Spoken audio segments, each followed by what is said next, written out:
Good afternoon and welcome back to Football League World TV. Final show of the week coming up for you this afternoon, and the Fans' Voice series is continuing on the show. This afternoon we're going to be discussing Sunderland, so I'm absolutely delighted to have Jack on the show. Jack, how are you getting on? I'm good, thank you. Yeah, thank you for having us back on, and looking forward to the new season. Yeah, absolutely. The last time we spoke, Jack, it was a little bit more doom and gloom around Sunderland, but plenty's changed since then. Oh, yeah, definitely. It was very grim at that point with the departure just of Lee Johnson, but since then, it's been total opposite. I mean, to get promotion at the end of the season was fantastic. Yeah, absolutely. We're streaming across Facebook, YouTube and Twitter this afternoon, so any Sunderland fans joining us want to get themselves in the comments, please do. Any EFL fans want to let us know how they think Sunderland are going to get on in the Championship next season under Alex Neil, please do as well. We'll try and get your comments up on the show.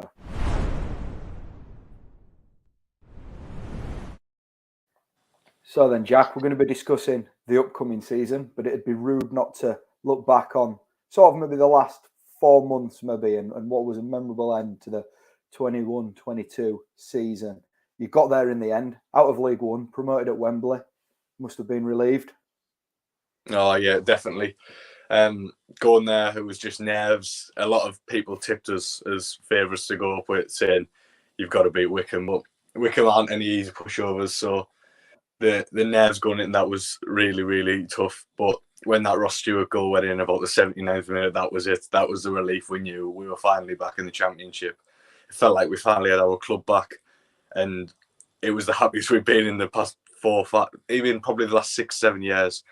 So to finally get that, and just that relief knowing that we are going to be playing Championship football next season, get out the absolute cesspit of a league that is League One. Yeah, really, really relieved. The man that's just been on the screen there, Alex Neil, what a job he has done at the Stadium of Light. He's into Sunderland folklore now, isn't he? Oh, definitely. I mean, the man who took us up from League One.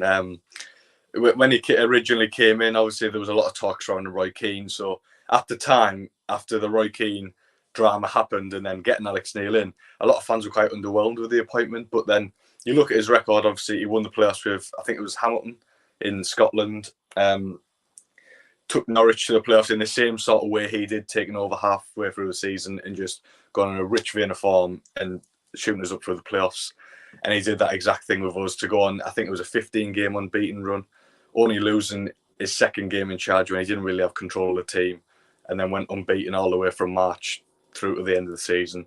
Absolutely fantastic manager. I don't think there's any fan at Sunderland right now who doesn't like him. He's probably my favourite manager of my lifetime. Obviously, I wasn't really old enough to enjoy the Roy Keane days when we got promoted from the Championship. Sam Allardyce was the most favourite I could remember. But Alex Neil, tremendous manager. He knows what he's doing. He's very honest. And the way he speaks in the interviews is like no manager we've had before. He's so truthful with what he says. He understands the game. He understands a different game plan for every game to suit the opposition. And it's perfect. So heading back into the Championship then, we'll get a little bit more in-depth later in the show. But what are your initial thoughts of the division and how it's shaped up this year? Because there's a lot of people saying that there's no sort of standout team that's going to run away with the league. What are your thoughts on the division and what should be Sunderland's aim? In my opinion, and it always has been, that the Championship is the most competitive league in the world. Not always in terms of quality, but still the quality in that division is unrivaled. It's brilliant.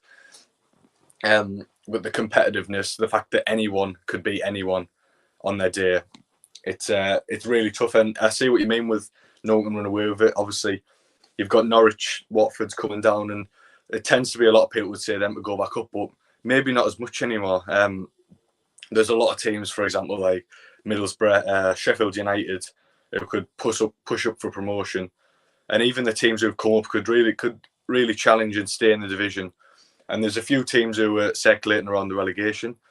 For me, Sunderland's aim, it's divided fans on what they expect from us, but in my opinion, it is just stay in the league. And that should be anyone's aim coming up from League One.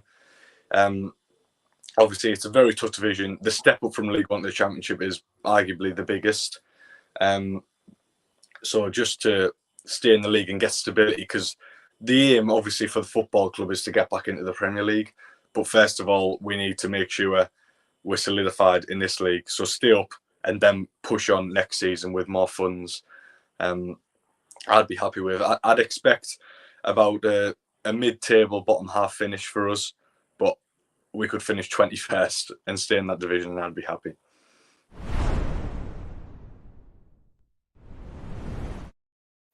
Let's talk transfers then, and we're going to start with a man that was at Sunderland last season, Jack Clarke. You've signed him permanently from Tottenham now after a really decent loan spell at the Stadium of Light. Are you happy to see Jack Clarke come back? Yeah, definitely. He was one of them players. He got fans off the seats. He's very passionate, which I like. He had a bit of a slow start, I remember, for the first month or so. But then once he started to be instilled into the team under Alex Neil's tactics, you could tell he was really, really bright player. There was times he was critiqued for maybe only having one style of play and one way of beating a man, and maybe a little bit too predictable at times. But then it came at the perfect time in the playoff semi-final when he finally shifted it onto his left foot and played that ball across, and obviously Patrick Roberts scored the winner. So he has showed glimpses of being a fantastic player, and he's proved himself in the Championship before for Leeds. He's done it really, really well before at a younger age as well. So in my opinion, that is a brilliant bit of business for us. It was definitely when we had to get through the door. I think a lot of the loanees from last season and people who were out of contract were the players who were most important in our team last year. So to get them tied down and get the new loanees back is definitely a good bit of business. Another new face is Dan Ballard and Elise as well, coming in from West Ham. A couple of defensive additions there. Were they needed, and what do you make of them? So yeah, I definitely think they were needed to comfort Wright and Bath, who, in my opinion, are two solid centre backs.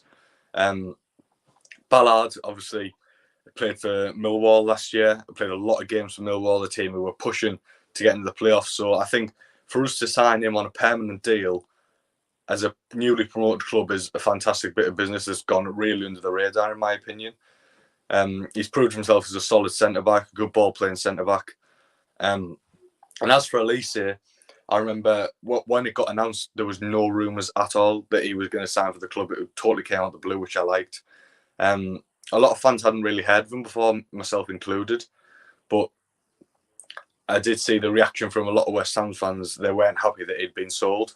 I know he did make a couple of Europa League appearances last season, which, to get in games of that pedigree, it shows he's a very, very good centre-back. And there's clips dotting about here and there of some goals he scored running from centre-back.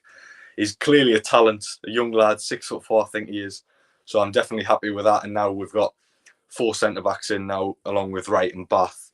And I think that's a solid 2 defensive partnerships we've got there that can link up well. I'm happy with that.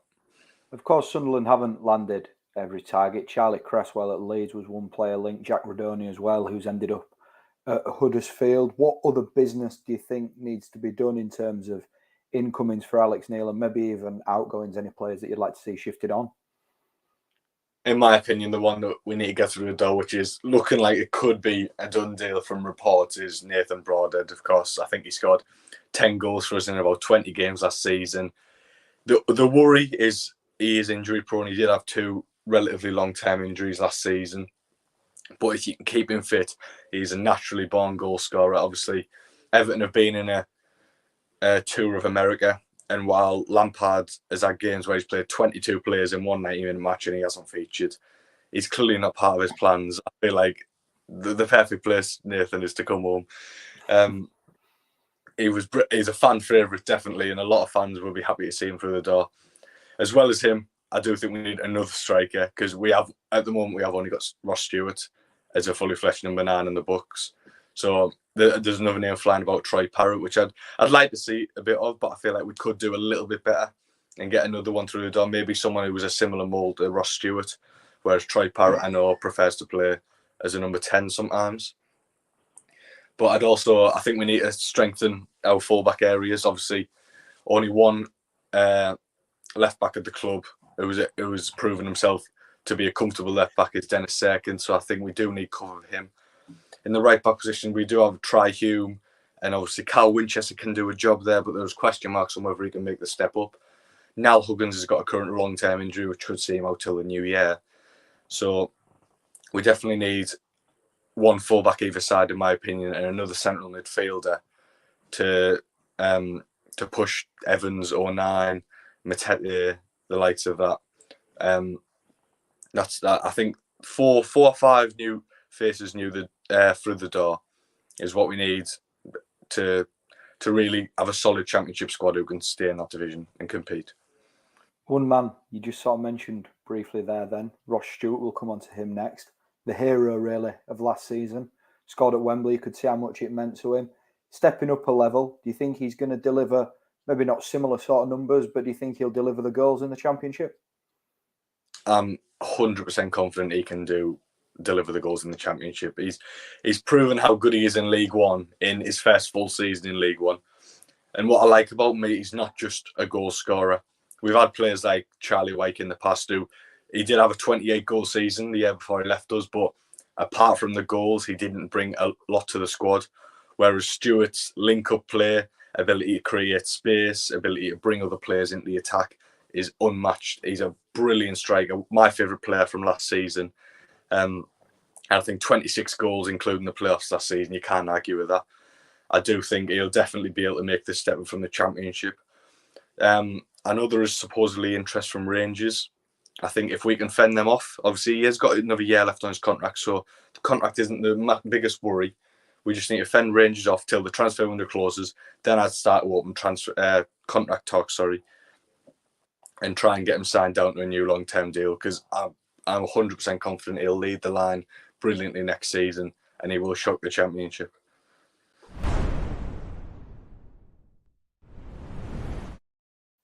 Let's just take a look at the opening month or so of the Championship season for Sunderland. Then Coventry at home, Bristol City away, QPR at home, trips to Sheffield United and Stoke, and then Norwich and Rotherham at home, which would take Sunderland then into September. How confident are you then that Neil can use the momentum built from last season and have a relatively decent, fast start in the Championship?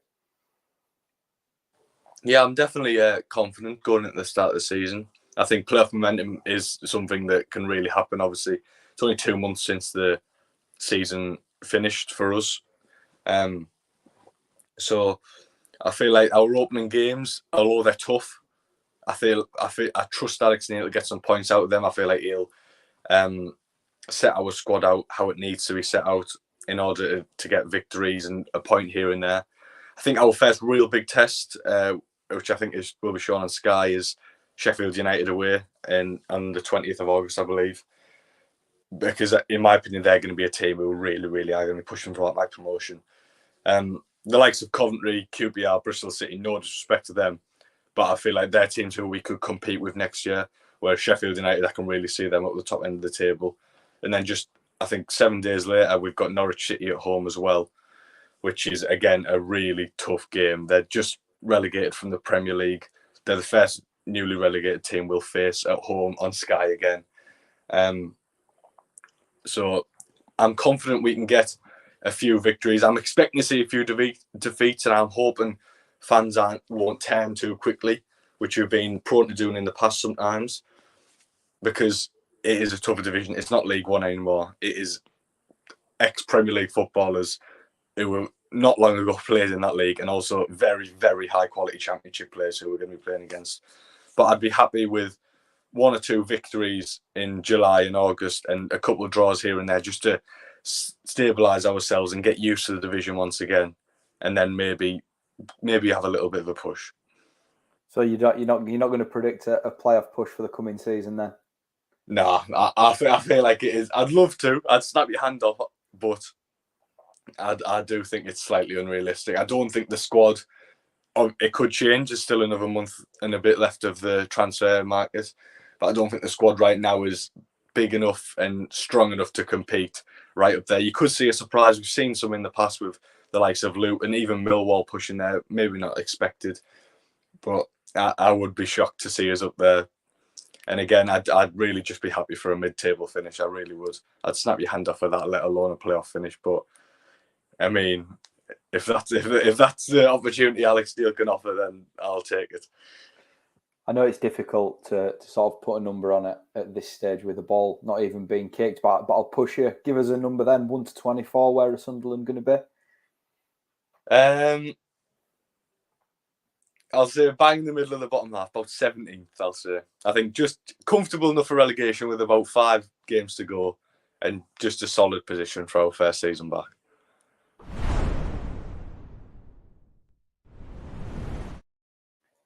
That concludes our look at Sunderland then. Thanks to everybody that's joined us across Facebook, YouTube and Twitter. And of course, thanks to you, Jack, for joining me. I hope you've enjoyed yourself.